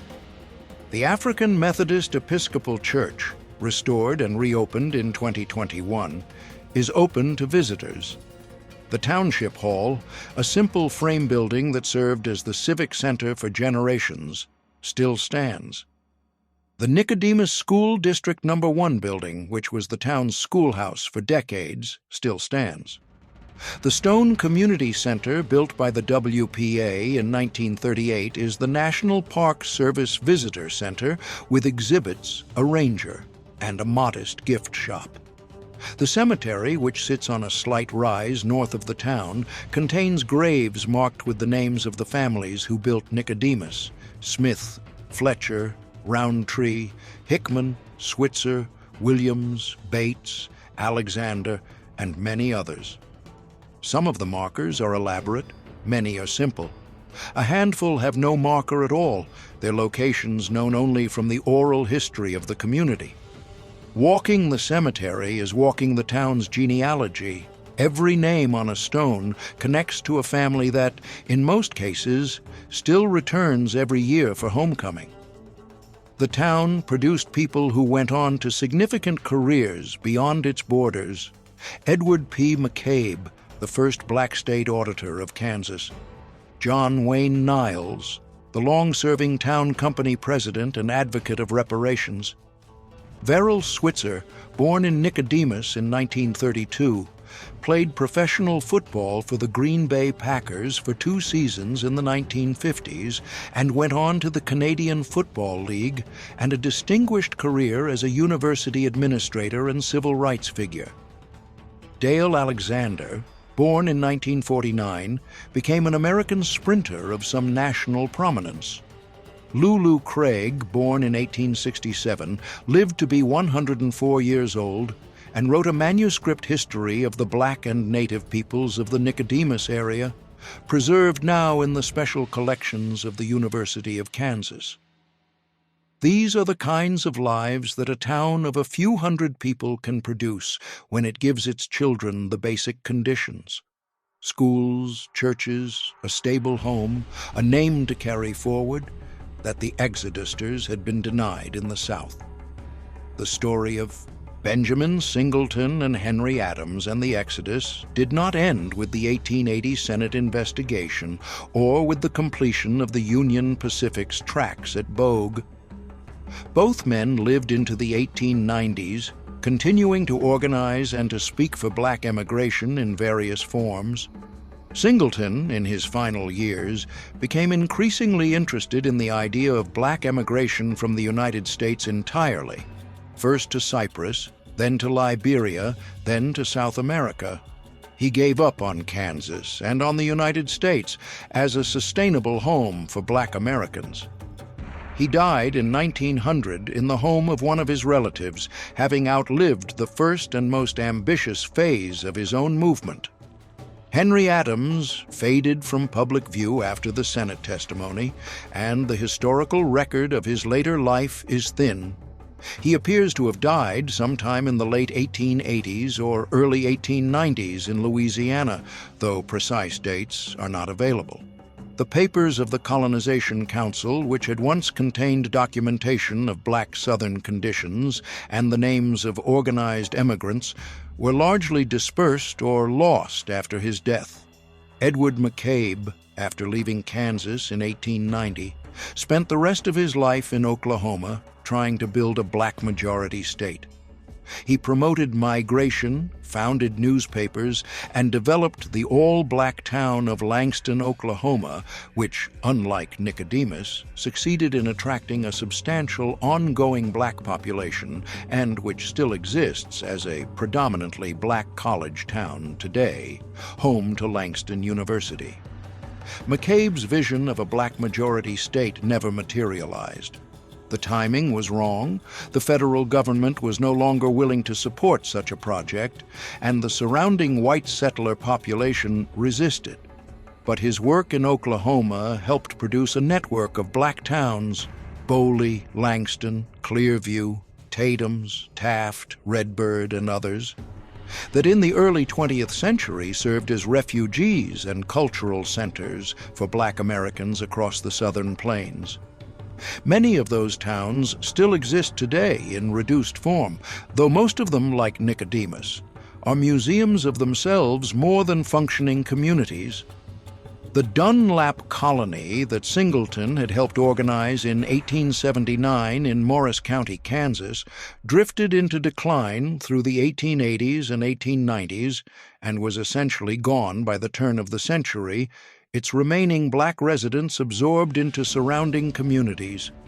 The Tennessee town settlement outside Topeka gradually integrated into the expanding city and eventually disappeared as a distinct community, though the name is still preserved in local Topeka memory.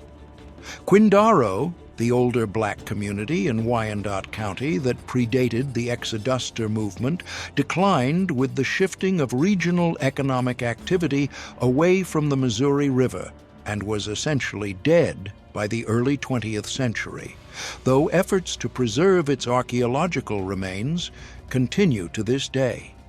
Of all the black settlements founded in Kansas during and around the Exoduster period, only Nicodemus persisted. Why? The answer is not fully clear. Part of it was the relative strength of the Nicodemus founding group. The second wave 1878 settlers in particular brought enough capital and agricultural skill to establish working farms that could survive the brutal early years. Part of it was the cohesion of the community's leadership and its institutions, which, through the decisions of John Niles and Zach Fletcher and others, resisted becoming dependent on outside charity. Part of it was a kind of generational stubbornness that is visible in the letters and oral histories of the founding families, a refusal to give up on what they had built, even when every rational analysis suggested they should. Part of it was luck. The specific pattern of droughts and booms and busts that Nicodemus experienced, while severe, was not quite bad enough in any single period to empty the town entirely. And part of it was the descendant community, scattered across the country by the 20th century, that refused to let the town die, even when its permanent population had fallen into the double digits. They kept coming back for homecoming. They kept sending money. They kept, in Angela Bates's words, fighting for the place that had made them. When Pearl Klieg wrote her 1992 play Flying West, a drama about the lives of black women homesteaders in Nicodemus in the late 19th century, she was writing about a specific historical community, but she was also writing about a broader question. What does it mean to claim a piece of land with your own history, your own story, your own refusal to be moved? What does it mean to say, "This is ours"? Every year when the descendants of the original settlers return to Nicodemus for homecoming, they are answering that question. They are saying what their great-grandparents said in 1877. They are saying it still. It is worth returning to the texture of daily life in Nicodemus during the first 2 decades, because the large-scale story of migration and politics can obscure what actually filled the hours in a family's life on the Solomon River. A black settler family who arrived in 1878 or 1879 with adequate resources would typically have spent their first year building a sod house, breaking 20 to 40 acres of prairie for planting, digging a well to a depth of anywhere from 30 to 100 feet, and producing what subsistence food they could. Corn was the first crop for most households because it was hardy, familiar from the south, and could be used for food, for fodder, and for trade. Wheat came in later, as the community learned the rhythms of the high plains and as better plows made breaking more sod possible. The women of Nicodemus in that first decade did a staggering amount of work. They tended gardens, the kitchen gardens that provided most of what the family actually ate across the course of a year, a fact of pioneer life that was often overlooked in the predominantly male accounts of homesteading. They did the laundry, which on the prairie meant hauling water from the well, heating it over a fire, washing by hand, and hanging to dry on lines strung between sod structures. They cooked, they preserved, they sewed, often from cloth, ordered by mail from merchants in Kansas City or St. Louis. They bore children and they buried them too. Infant mortality on the Great Plains in the 1880s was still formidable, and the Nicodemus Cemetery holds a disproportionate number of children's graves from the founding generation. Jenny Smith Fletcher, who taught the town's first school and served as its first postmistress, did all of that while also running, in effect, one of the town's most important institutions. She was a charter member of the AME Church congregation. She was the daughter of the town company president. She was, by every measure, one of the most consequential people in the community, and like many women of her era, the written record of her life is thin enough that most of what we know comes from the letters and remembrances of her neighbors. Williana Hickman, who cried when she first saw Nicodemus, went on to help build the Mount Olive Baptist Church and to raise a family that would remain in Graham County for generations. Her recollection of that first sighting, the smokes rising from dugouts on the bluff, the husband pointing, the tears, survived into the 20th century because she repeated it to her children and grandchildren, and because it captured, better than any abstract description, what the physical reality of arriving at Nicodemus felt like. It is now one of the most widely quoted passages in any account of the town's early years. She lived to see Nicodemus as a functioning town with 3 churches and a school. She saw what she had cried over become what she had wanted. Her story is almost a parable of the whole Exoduster experience. The arrival that looks like a disaster, the decision to stay anyway, and the slow, stubborn work of making the disaster into something you could call home. The Emancipation celebration, which became the single most important event in the Nicodemus calendar, deserves more attention than it usually gets. It was held annually in early August, commemorating the August 1st, 1834 abolition of slavery in the British West Indies. Why that date, rather than a date associated with American emancipation? Partly because August first was, among Black American communities across the North and Midwest, a widely celebrated emancipation holiday long before Juneteenth gained broader recognition. Partly because it was the earliest systemic abolition of slavery in the English-speaking world, and claiming it as a holiday connected Nicodemus to an international abolitionist tradition, and partly because it fell at a natural lull in the agricultural calendar, after the wheat harvest before the fall plowing, when farm families could afford 3 days off to celebrate. By the 1880s and 1890s, the celebration was the region's signature black gathering. Visitors came from as far as Topeka, Kansas City, and even Chicago. The town hosted parades. There were speeches, sometimes by black politicians or ministers of regional prominence. The baseball team played exhibition games against other black teams from across Kansas and occasionally from further afield. There were horse races on the prairie outside town. There was a brass band. There were cookouts stretching over the 2 or 3 days of the celebration, with whole hogs roasting over open pits, with barrels of lemonade, with cakes made from the hoarded sugar of half a year of saving. In the 20th century, the celebration took different forms depending on the era and the state of the town's population. Through the 1920s, it remained a regional draw that pulled thousands. Through the Depression and the decline that followed, it contracted, but it never entirely stopped. In the post-World War II period, as the town's permanent population dwindled, the celebration became increasingly a homecoming for the descendants. The children and grandchildren of the original settlers who had left for the cities but who returned in late summer to the place their families were from.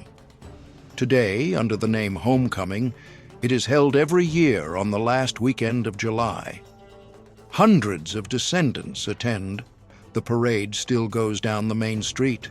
The service at the AME Church still fills the pews. The cookouts still happen.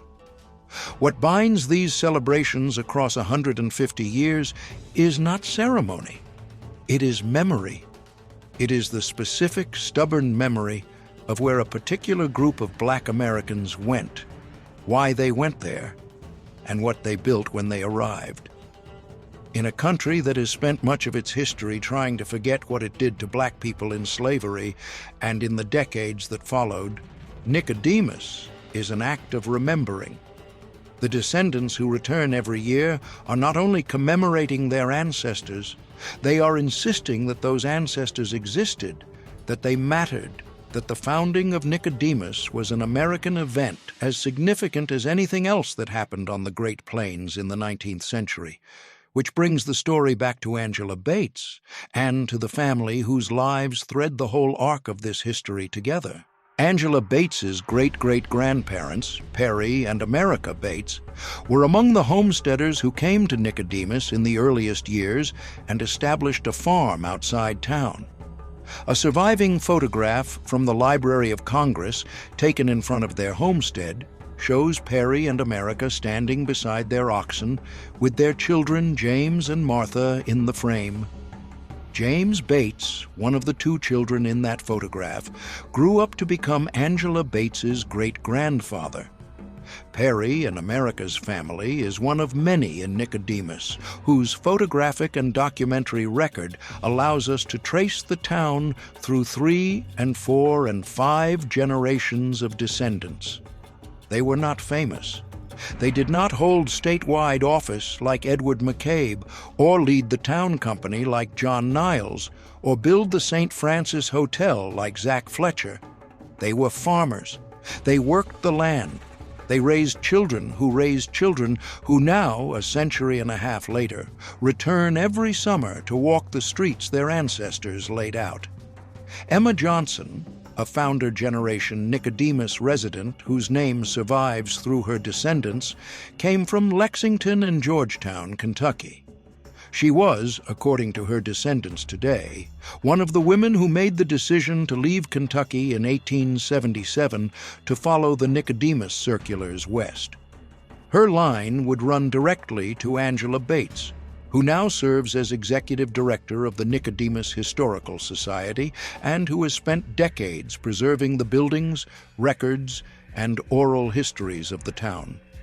The Emma Williams House, a landmark within the National Historic Site, was named for another community leader with family roots in the same network of founding families. The naming of that house, the careful preservation of one specific late 19th century residence as a site of Black American memory on the Kansas prairie, is the kind of small, deliberate act that keeps a history alive. Angela Bates has said in interviews that you cannot talk about the history of the West without including Nicodemus. It is a claim that historians of the American West have only recently begun to treat with the seriousness it deserves. For most of the 20th century, the standard narrative of the Western frontier told a story of white settlers pushing across a largely empty land, pioneers in covered wagons, cowboys and homesteaders, the frontier closing with the 1890 census. That story left out the native nations whose land it actually was, left out the Mexican and Chinese laborers who built much of its infrastructure, and left out the tens of thousands of Black Americans who came west during and after Reconstruction to build their own communities. The story that Nicodemus preserves of black farmers digging sod houses into the Solomon River bluffs, of Edward McCabe elected as state auditor, of Pap Singleton moving thousands of his people out of the South, is a story that has had to be recovered because it was, for most of the century that followed, actively forgotten. That recovery is continuing. In 2021, the African Methodist Episcopal Church building, built in 1887 with the help of a philanthropist named J.P. Pomeroy, and rebuilt in a new location in 1910, reopened after a successful restoration. The First Baptist Church, the Township Hall, the School District No. 1 building, and the Fletcher Switzer House remain under various stages of preservation effort, with the Nicodemus Historical Society working in partnership with the National Park Service on what is essentially a generational restoration project. The town itself, with a population of 14 as of the 2020 census, is not growing. It is holding, and holding for Nicodemus is itself a form of success. What the town still is, after everything, after the railroad betrayal, after the Depression, after the Dust Bowl, after the decades of population decline, is a place on the Kansas prairie where Black Americans proved, for the first time on this continent, that they could build and sustain a self-governing community of their own. Not perfectly, not permanently at the scale its founders envisioned, but they proved it. The evidence is in the land titles, in the church records, in the county auditor's archives, in the cemetery. It is in the fact that 14 people still live there, that hundreds still come home for homecoming, that a ranger in a green and gray National Park Service uniform now stands in a stone building on the bluff where Simon Roundtree drove his claim marker in June of 1877 and tells the story to anyone willing to listen. This is what the Exodusters accomplished. This is what survives. Benjamin Singleton died in 1900. He is buried in an unmarked grave in Missouri, though a memorial stone was later placed at Mount Olivet Cemetery in Kansas City in his honor. He had, by the end of his life, largely given up on Kansas and on the United States as a home for Black Americans. He had spent his last decade promoting emigration to Cyprus, to Liberia, to anywhere that might offer, in his view, a more reliable freedom. He did not live to see the Great Migration of the 20th century, which would vindicate the basic premise of his life's work, that Black Americans faced with unbearable conditions in the South would, given the means, leave. He did not live to see Langston University, or Tuskegee, or the Harlem Renaissance, or Thurgood Marshall, or the Voting Rights Act. He lived in what must have felt, near the end, like a gathering darkness. He kept working anyway. He kept moving his people, or trying to, until his body gave out. He was somewhere around 90 years old when he died. Henry Adams disappeared from the historical record in the late 1880s or early 1890s, probably in Louisiana. The papers of the Colonization Council, which he had maintained through years of risk and exile, were largely lost. What survives of his work is preserved in the Senate testimony of 1880 and in a few scattered documents in the National Archives. He is not, by any normal measure, famous. Historians of the Exoduster movement know his name. Most Americans do not. But what he built, while he was building it, was one of the most effective Black political organizations of the 19th century.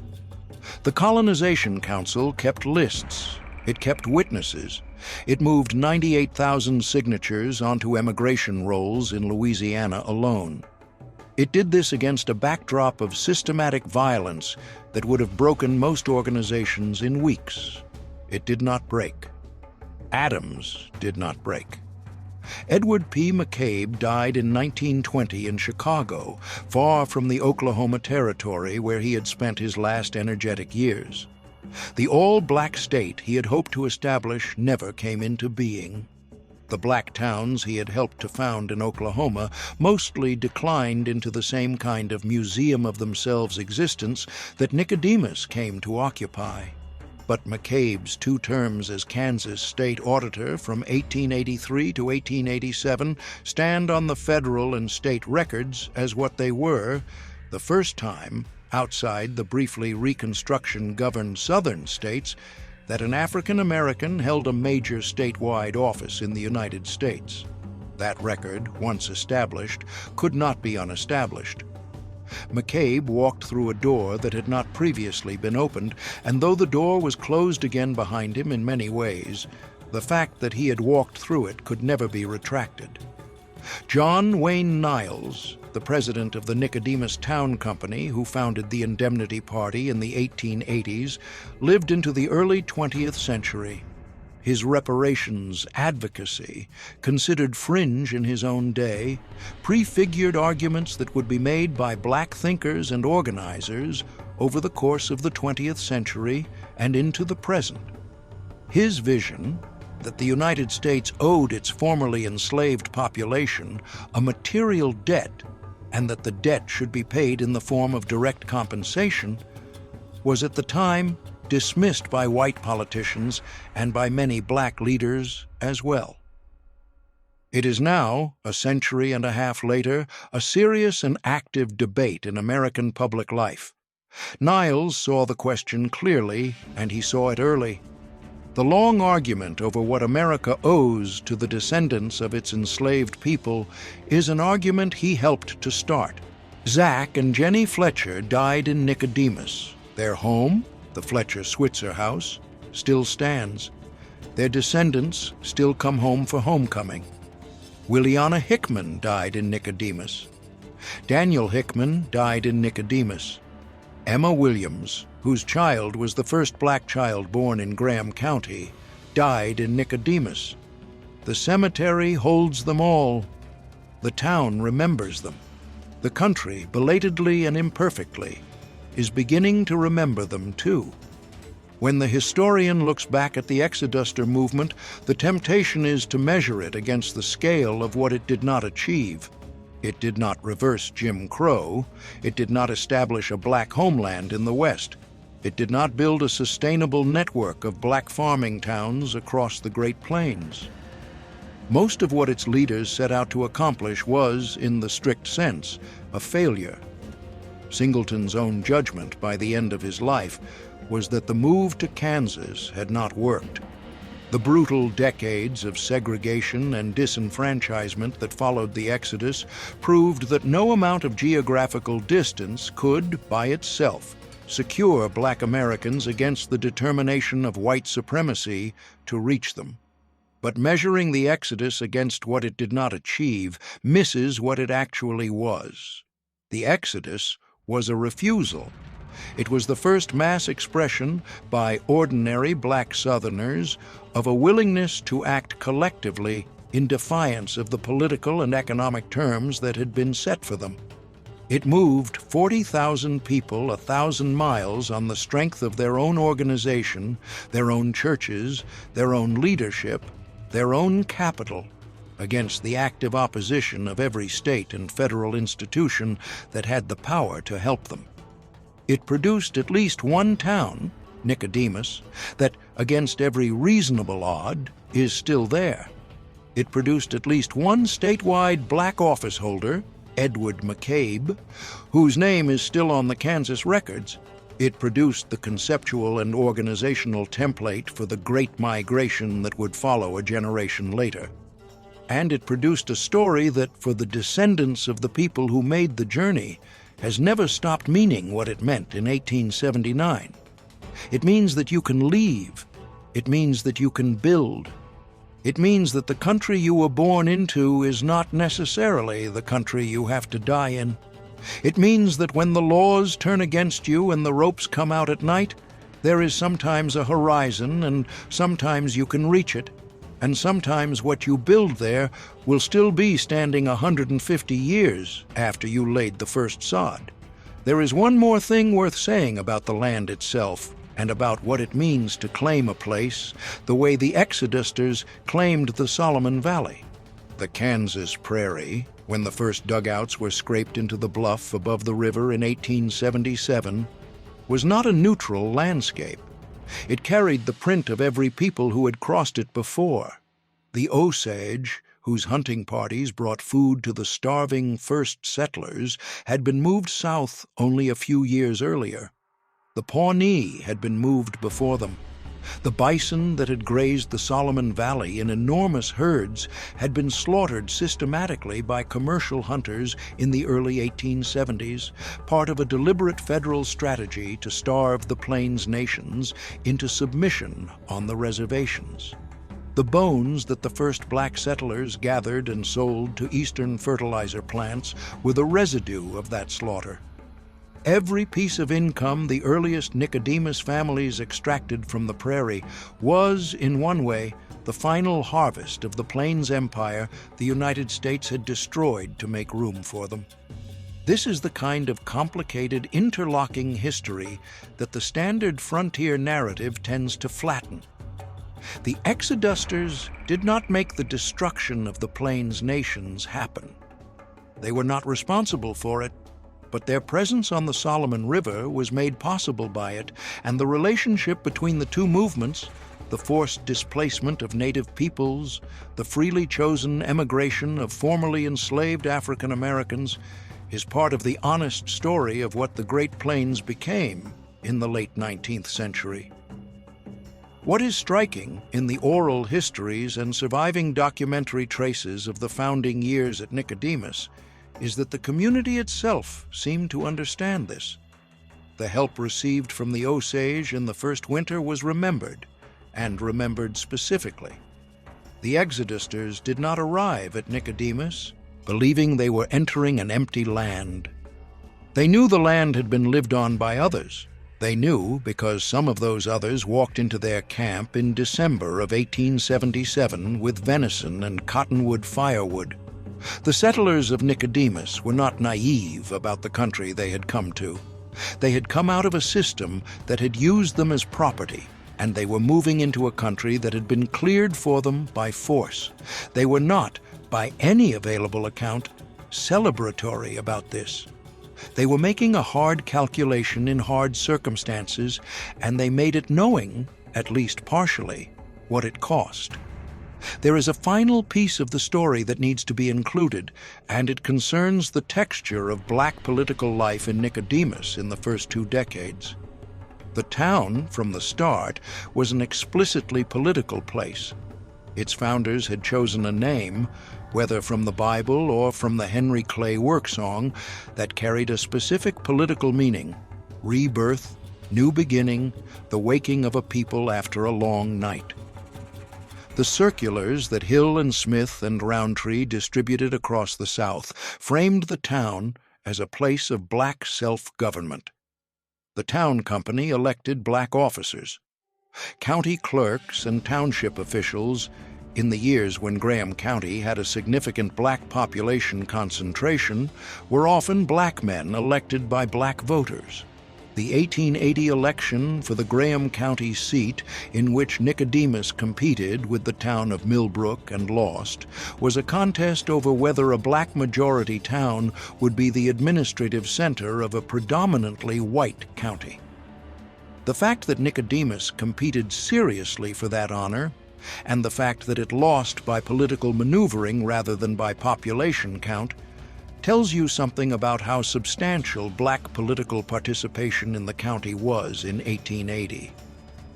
Edward McCabe's election as Kansas State Auditor in 1882 was not an anomaly.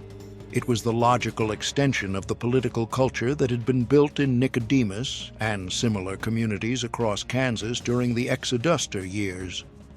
Black men in Kansas, for about 15 years after the first major migrations, voted in numbers that mattered, ran for office, and in some cases won. John Wayne Niles's Indemnity Party, though it never gained significant electoral traction, was a product of the same political culture, a space in which black political ideas could be articulated, organized, and brought to the ballot box. The gradual closing of that space through the 1890s and early 1900s was not a single event. It was a slow erosion produced by a combination of demographic change, political realignment, and the national retreat from Reconstruction-era commitments.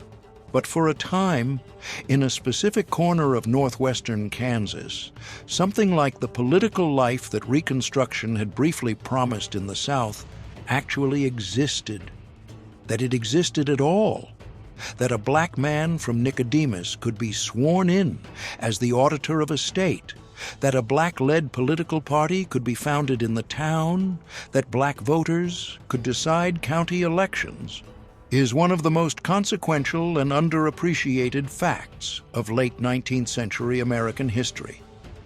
This is what was built on the bluff above the Solomon River in the decade after the first settlers walked in from Ellis in September of 1877. Not a utopia, not a full answer to the violence that had driven them out of the South, but a real place with real institutions, producing real political life, held together by real people, and carrying real weight in the broader story of what Black America was doing with its freedom in the decades between the Civil War and the Great Migration. Every year on the last weekend of July, the descendants of the Exodusters gather in Nicodemus. They walk the streets. They attend the service at the AME Church. They eat together in the township hall. They visit the cemetery. They pose for photographs in front of the Fletcher Switzer House. They are, most of them, no longer farmers. They live in Kansas City and Denver and Los Angeles and Chicago. They have ordinary 21st century American lives. But for 3 days in late summer, they stand on the prairie that their great-grandparents crossed to reach, and they remember. The 14 people who still call Nicodemus home year-round welcome them. The ranger unlocks the church, the band plays, The parade goes down the main street, and the town, for a weekend, is again the size it was in 1887, a black town on the Solomon River, full of its own people, doing what Benjamin Singleton and Henry Adams and the Fletchers and the Bateses and the Hickmans had built it to do. It is the only such town left of all the towns the Exodusters founded. It is still there because the people who love it would not let it go. That is what the Exodus was, and that is what, after everything, it still is. If this story moved you, leave a like so others can find it. Thanks for spending time with Western Pioneer Archives.